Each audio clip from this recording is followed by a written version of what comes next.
آج صبح میں ایک عرب چینل میں نے کھولا، اس میں کویت سے ایک بندے نے وہ چینل میں جو ہمارے بندے تھے جو سوالات کے جواب دے رہے تھے کالر کو، اس سے ایک سوال کیا، کہا کہ میں آپ سے ایک سوال کرتا ہوں۔ کیا سوال ہے؟ کہا ایک آدمی جو لوگوں کو کنجوسی کا حکم دیتا ہے، ایک آدمی جو لوگوں کو کنجوسی کا حکم دیتا ہے، آپ اس کو کریم اور سخی کہہ سکتے ہیں؟ نہیں کہہ سکتے۔ یہ سوال نہیں ہے، یہ ایک آدمی جو لوگوں کو کہتا ہے کہ بے بخل کرو، کنجوسی کرو، کسی کی مدد مت کرو، آپ اس آدمی کو جو لوگوں کو کنجوسی کی دعوت دیتا ہے، بخل کی دعوت دیتا ہے، اس کو آپ کریم، اس کا لفظ کریم تھا، جواد بھی کہتے ہیں نا، سخی، کریم، جواد، آپ کہہ سکتے ہیں؟ میں نے کہا نہیں کہہ سکتے۔ کہا کہ وہ آپ کے جو امام ہیں جن کو امام جعفر صادق کہتے ہیں، وہ تو جھوٹ بولنے کا حکم دیتے ہیں، آپ ان کو صادق کس طرح کہہ سکتے ہیں؟ یہ اس کا اٹیک تھا تقیہ پر۔ کہتے ہیں تقیہ کے بہانے سے شیعہ جھوٹ بولتے ہیں۔ اس دن میں نے وہ مختصر گفتگو کی ہے، لیکن ابھی اس بندے خدا کی کال سن کے میں نے یہ فیصلہ کیا ہے کہ اس پر تفصیلی گفتگو ہونی چاہیے، کتنے بھی دن لگتے ہیں، تاکہ کلیئر ہو جائے کہ یہ ساری دنیا تقیہ کرتی ہے، شیعہ بھی تقیہ کرتا ہے، سنی بھی تقیہ کرتا ہے، اہل سنت کے ائمہ نے بھی اجازت دی ہوئی کہ بھئی آپ تقیہ کر سکتے ہیں۔ یعنی امام جعفر صادق کہتے ہیں کہ جھوٹ بولو، جو جھوٹ بولنے کی دعوت دیتا ہے آپ اس کو صادق کہتے ہیں۔ اس کا کیا مطلب ہے؟ اس کا مطلب یہ کہ یعنی وہ جھوٹ بولنے کی دعوت دیتے ہیں، لہذا خود بھی صادق کہلانے کے قابل نہیں ہیں۔ یہ توہین ہے امام جعفر صادق علیہ السلام کی۔ تقیہ کیا ہوتا ہے؟ ہمارے عقیدے میں تقیہ کیا ہوتا ہے؟ آپ اپنے عقیدے کے خلاف کوئی بات کریں، آپ جو آپ کا عقیدہ ہے اس کے خلاف اظہار کریں، یہ تقیہ ہے، یہ بھی تقیہ ہے۔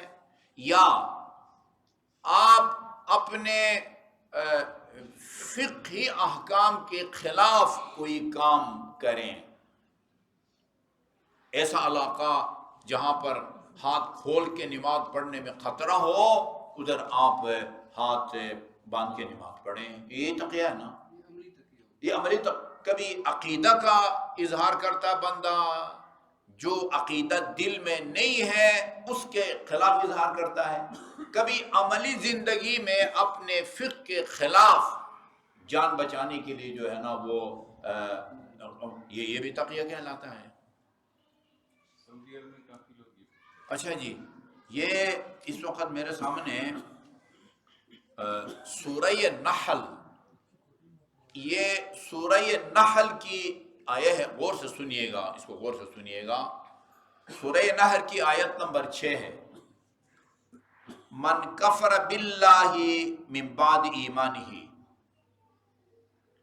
اچھا ایک یہ نوٹ کر لیں، قرآن میں بعض آیات جو کہ بعد جو ہے نا بعض آیات پوشیدہ ہوتے ہیں۔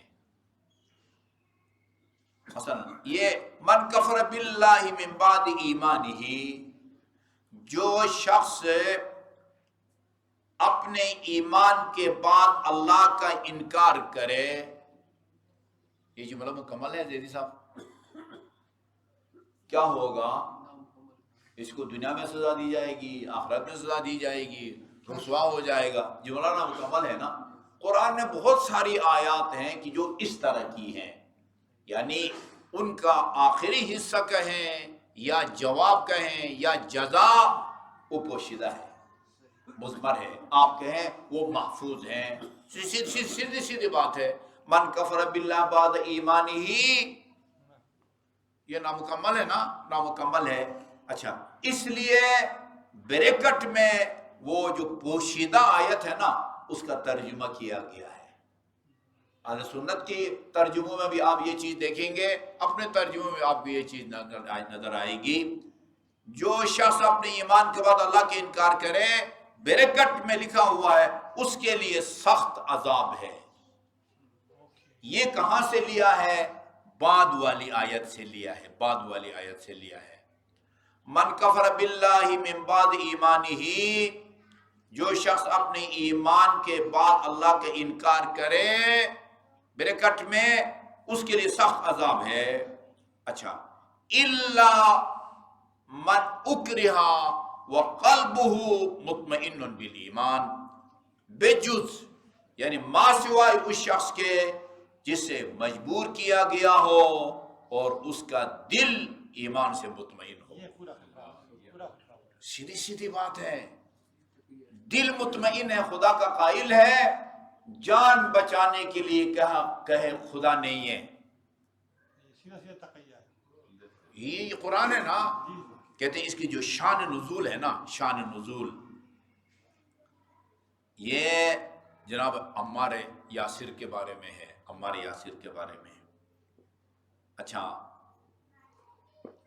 اس میں ہے کہ عمار یاسر کے بارے میں شیخ صاحب نے لکھا ہے کہ عمار یاسر کے بارے میں نازل ہوئی جب ان کے والدین شہید کر دیے گئے اور ان کو کلمہ کفر کہنے پر مجبور کیا گیا۔ اچھا، اور آ کے رسول خدا کے پاس روتے ہیں عمار یاسر، کہیں یا رسول اللہ بہت برا کام مجھ سے سرزد ہو گیا۔ کیا ہوا؟ کہا انہوں نے مجھ پر اتنا تشدد کیا کہ جب تک میں نے خدا کا انکار نہیں کیا، اس وقت تک انہوں نے مجھے نہیں چھوڑا۔ تو رسول خدا نے کہا ایمانا من قرنہ الی قدمہ، عمار یاسر جو ہے نا، سر سے لے کر پاؤں تک ایمان اس میں کوٹ کوٹ کے بھرا ہوا ہے۔ ملیو کہتے ہیں پور کو بھرا ہوا ہے، ہاں، سر سے لے کر، یہ کہاوت ہے، ہاں، حضرت زہرا کے بارے میں بھی ہے، حضرت خاتون جنت کے بارے میں رسول خدا کے الفاظ ہیں، ہاں، اس کے ایک ایک خون کا قطرہ جو ہے نا وہ ایمان سے بھرا ہوا ہے۔ جیا فرمایا وَاخْتَلَطَ الْإِيمَانُ بِلَحْمِهِ وَدَمِهِ، اور ایمان اس کے جو ہے نا وہ گوشت اور خون کے ساتھ گھل مل گیا ہے، عمار کے گوشت اور خون کے ساتھ یہ گھل مل گیا ہے۔ رسول خدا نے کہا کہ ان عادوا فعد، آئندہ بھی اگر کوئی اس طرح تم پر تشدد کرے اور وہ اللہ کا انکار کے بغیر وہ تیری جان نہیں چھوڑتے، تو دوبارہ بھی جو ہے نا وہ یہ کام تم انجام دے سکتے ہو۔ یعنی جان بچانے کے لیے اپنے عقیدے کے خلاف بات کر سکتا ہے، کر کے عمار پر تشدد کیا گیا تھا، عمار پر تشدد کیا گیا، ان کی والدہ پر تشدد کیا گیا، سمیہ جنت وہ آپ کے مکے میں وہ جگہ موجود ہے جہاں پر ان کی والدہ گرامی دھوپ میں جو ہے نا یعنی بیان نہیں کر سکتا بندہ جو تشدد کیا گیا جناب عمار یاسر کی والدہ گرامی جناب سمیہ پر۔ یہ تمہیدی گفتگو سمجھیں، اور انشاءاللہ ایک دو دنوں میں کوشش کروں گا یہ مسئلہ کلیئر ہو جائے، اور یہ گندے جو دماغ ہے نا وہ صاف ہو جائیں کہ یہ کوئی خدا کے حکم کے خلاف، رسول کے حکم کے خلاف یا دنیا کے عقلاء کے عمل کے خلاف کوئی کام نہیں ہو رہا ہے۔ خدا نے بھی بعض دوسرے آیات میں سورہ آل عمران کی وہ 28ویں آیت میں تو لفظ تقیہ کا ذکر ہے، میں نے بتایا تھا یہ تقیہ واو کاف یہ سے بنا ہے، اس میں باقاعدہ تقیہ کا بھی ذکر ہے، اس کا بھی ذکر کروں گا۔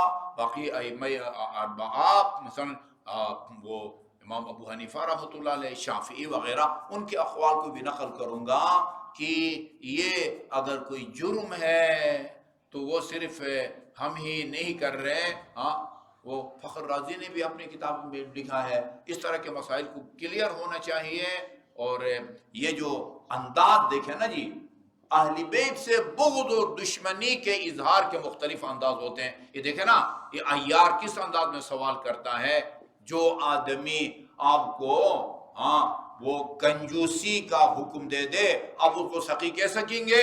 آگے سے کہتا ہے نہیں، پھر وہ تمہارے امام جو ہے نا وہ جھوٹ بولنے کا حکم دیتے ہیں، اس کو صادق کس طرح کہہ سکتے ہو؟ پر یہ خدا نے بھی حکم دیا ہے. ابو ذر سے کہا ہے کہ اگر تمہارا دل مطمئن ہے کہہ دو خدا نہیں ہے، کوئی حرج نہیں ہے. وصلی اللہ علی محمد و آلہ طیبین الطاہرین.